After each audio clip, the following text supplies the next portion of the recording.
Would I you will take? say this, just to put into perspective, every guy we've named, I would take over Jaylen Brown. Like every single one of them. Wow, Yeah. wow.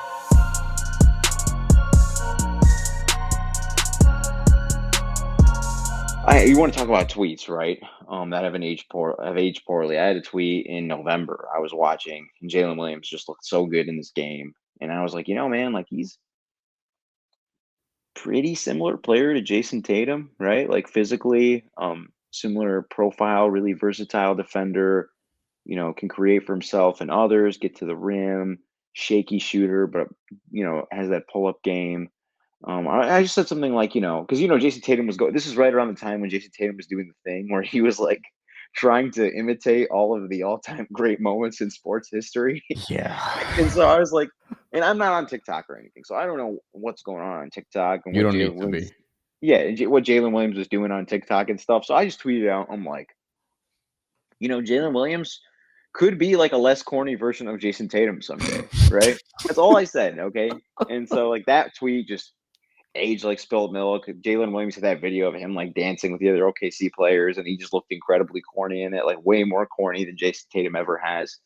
And after game 6 against the Denver Nuggets, when he just played terribly, probably his worst game of the postseason, just did not look ready for the moment at all. And he had been having a pretty shaky series up until that point. I was getting a lot of flack, and I was starting to reconsider. I'm like, okay, so you might have, over indexed on a good regular season. You didn't have the playoff sample size yet, this, and that. And then since then, game 7 played great. Very good in games 1 and 2. Game 3, everybody was bad for OKC. Game 4 played really well, scored 34 points. Tonight didn't have to do as much, but again, just making plays on the defensive side of the ball, in the gaps, switching on guys, being strong, being physical, giving Julius Randle a hard time.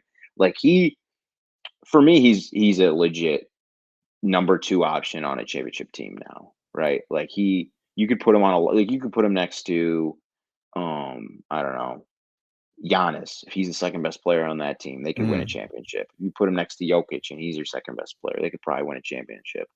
Um, Doncic, right? Curry, well, maybe not this version of Curry, but like prime Curry, right? Like those guys, the guys who are best option on a championship team, like he could be their second fiddle, and he's ready to go. So I think that's the big takeaway there. And then Chet Holmgren just rising to the occasion, being physical was huge. The thing, like these last couple games, like Minnesota has just they have not been killing them on the offensive glass the way Denver was. I thought they were going to do the exact same thing. I thought it was going to be, Gobert, Randall, Nas, Jalen McDaniels, just Jaden, excuse me, crashing the glass, getting putbacks, right? And that's what was going to keep them in the game. And they did have a big game 4 offensive rebounding wise, but OKC was even better. So just like seeing that, and that was like their biggest weakness, right? About this team, the problem, especially a lot of like old heads have with this team, right? Is they're not like traditionally physical team. It's all these like, fast twitch, lanky kind of guys, right? Gangly armed fellows, right? And they've made up for it with effort and intensity. They're rebounding the ball really well. They're winning the possession game. So yeah, I think those are the big things. They proved they're physical enough to hang in the playoffs. Chet Holmgren proved he's ready. Jalen Williams proved he's ready. So those are kind of like the big picture stuff. Other than the fact that they're just really, really damn good. I don't think the Tatum thing is that crazy. It's not. It's really not. Jalen Williams is a stud, man. He's a stud. I don't, Like yeah, like I I could get don't. in a lot of trouble right now for naming some guys I have Jalen Williams over, but I'm not going Oh to do it. no, yeah, you have to now. Well, okay. What's one that you think would get you in trouble? Well, I Nobody's mean, watching. obviously Nobody's watching this. Nobody the cares. easy one is like Jalen Williams is like pretty clearly better than Paolo Banchero, like by a significant margin. Significant margin. Yeah. See, I think this is right here.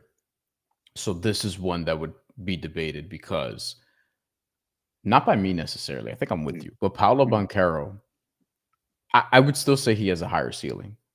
So we'll Yeah, see. sure. I would also say number one option, Jalen Williams. I don't know what that looks like. And Paolo has to kind of overcompensate for a team that has no real creation outside of Franz. himself and Franz. And Jalen Suggs was hurt for a lot of the year. I think Jalen Suggs could have made them a 50-win team. Yeah. And also just general health, like not just Jalen Suggs alone, but he was out for the longest. Mm-hmm. That's an interesting one. I don't know what Jalen Williams' number one option does look like. I do get the sense like he looks awesome as a number two, but I would worry about him a little bit as a number one. My You thing know, is, I'll always take like a great number two over like a shaky number one, and I think Powell's kind of like a shaky number one. He's always going to have, well, for now, he's a jump shot, defensive question marks, right? Questionable decision making at times. I think Powell's like done a good job of really improving himself as a basketball player, but yeah, that's just one. Like I got like I mean, Jalen I do Williams is have like a top. questions. I He's do like a have top 20 questions. player in the world for me right now. Like like I think he's Bill one of the 20 best. Bill Simmons had him like 15th. Yeah, well, Bill Simmons is just like I was looking at his top 15 and I'm like, man, is it convenient that like 6 of the top 15 players are playing in the conference finals right now? Like Yeah. there's no recency bias here. We just are, it's just that it's just convenient. But to be fair, I also looked at the top 15 and I was like, you know what? This isn't that crazy. No, it's not. It wasn't You bad. It wasn't know? bad. It Um, wasn't bad. this I isn't don't that think crazy. Karl-Anthony Towns should have been in the top 15. I don't think if I think if he I makes that agree list, with that. if he I makes the list really agree. That's the before one where I was game like, 3, Towns? Come on.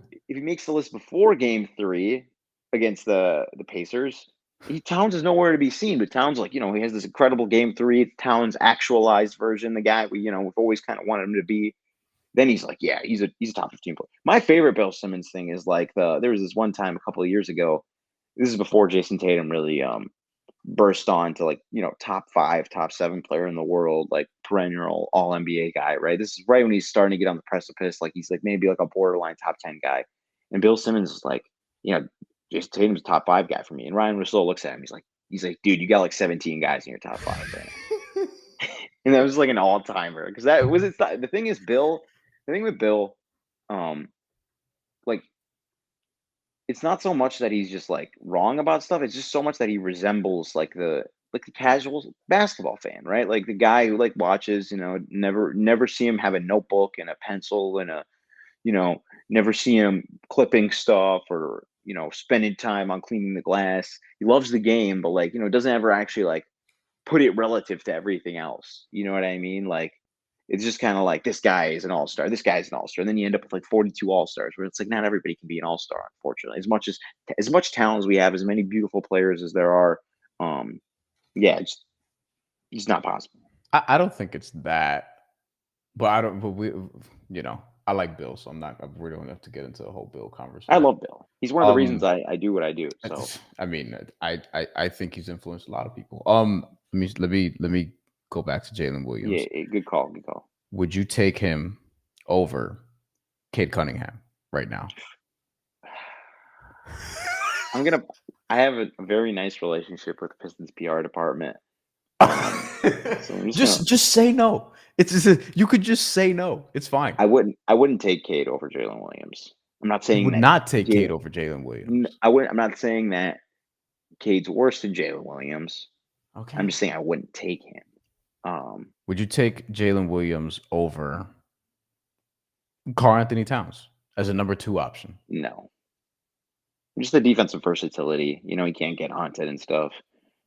Cat's obviously he's got his limitations as a defender. You got to build a very specific team around him. Whereas Jalen Williams kind of like. So you'd rather have Jalen Williams over Towns? Yes. Okay. That one I'm with you because you probably don't get stupid fouls.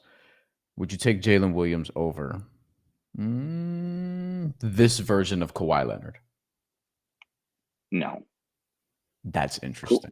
Kawhi looks sick, man. He looks sick. He does. When he was playing, I was thinking about it. I'm like, man, if that Clippers team could just won that game 7, like they would have done the same thing the Nuggets. I think they would have given them everything they could handle. They were the favorite. They were everyone's darling. Like they're the number 2 and can push the Thunder the most. I was a champion of that. I was a champion of that. There's articles in late January with my byline on it. They were saying the Clippers late January. I'm saying this is the second most dangerous team in the world. Excuse me, not late, like early February, right after they got. No, but that's still early. A lot of people didn't get there till May, almost. Yeah. I was like, this team, man, like they have the perfect recipe for for just being a menace. And of course, they run into Nikola Jokic, and Aaron Gordon, and Aaron Gordon's reflexes are just so incredible that he's able to dunk the ball with 0.0001 second left, whatever. But no, I'd still take Kawhi. Jalen Williams or Jaylen Brown? Williams. You want to talk about guy? There's a guy. Yo, I would take you a really like lot. Jalen Williams. I would take a lot of dudes over Jaylen Brown. All right, so Jimmy Butler.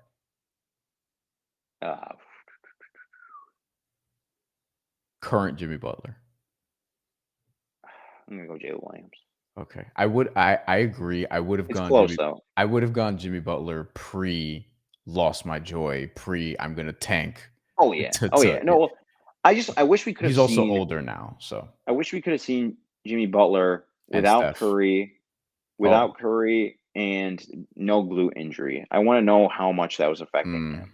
You know what I mean? Like, well, look, he fell on his ass really hard when he was even with the Heat, and he missed like a couple weeks, if I recall correctly, with a tailbone injury, which is basically he broke his ass. Like he just landed really hard on his ass, and he just didn't play for 2 weeks. Like I've joked in the past, no one falls on their ass harder than Jimmy Butler because he jumps so high for certain rebounds, and then he just doesn't know how to break his fall.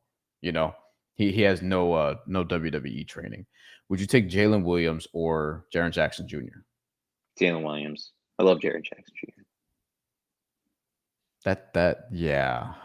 I will say this, just to put into perspective, every guy we've named, I would take over Jaylen Brown. Like every single one of them. Wow. Yeah. Wow. He's Finals MVP. I don't buy that. He's in a very, very, very specific role on the Boston. I think next year we're really going to see what Jaylen Brown's all about because, first of all, like during that run, right?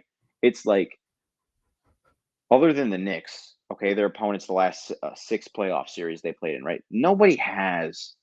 Barely anyone has like a big enough body to hang with Tatum, right? And you're always going to put your best guy on Tatum, okay? Sure. And then so it's like Brown kind of just gets like the whatever guy, you know? He has to deal with the second best perimeter wing defender that a team has, which is usually not that great, right? And so he can bully them, bulldoze them, do whatever he pleases against them. And then on defense, I think the Celtics do a really good job of playing to his strengths, which is isolation defense. So I think he's a really good isolation scorer, really good isolation defender, but he doesn't really do any of the other things well. He's not a great spacer, not a great passer, not a great off-ball defender, doesn't do much rim protection, right? So I'm just like, it doesn't do it for me. I think he's in a very, very good situation with Boston, with Tatum, White, Drew Holiday, however, all those pieces around him. And I'm curious to see what it looks like next year when, that's going to be a very different team.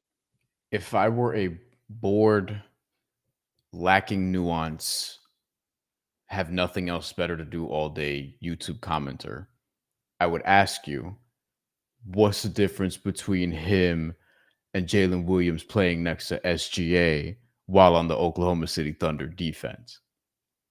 And to that you say what? Well, it's just like, think about it. He played center for part of the year. Like he was guarding centers, right? Because Chet Holmgren, as Bomani Jones would put it, is tall man, not big man. Yes, exactly. Bomani Jones is awesome, by the way. Yeah, it's one of my favorites. But no, that's exactly like that. He's just a very versatile defender. He just does so many different things. Like he's quick passer, ball mover, can screen, go screen. Good shooter up until this year. This year the jumper's been shaky, but he does everything. He's like a jack of all trades, and that just for me it immediately pops as like a second option. Would you take him over Evan Mobley? Who, Jalen Williams? Yes. Yeah, right now. But Evan Mobley's got the higher ceiling than me. I think he's gonna creep up there soon. Okay, I think I'm good on names. Okay. I think I'm good on names for now. I think he's great. I think if he's not a top, he is a top 15 player by definition of getting all NBA. All NBA was, I think, a little surprising to some people, but it's like when your team wins 80 million times during the regular season, and Jalen Williams is as good of a two-way player as he's been. And also, like, given the position, like he was one of the best guys, two-way guys at his position, has been.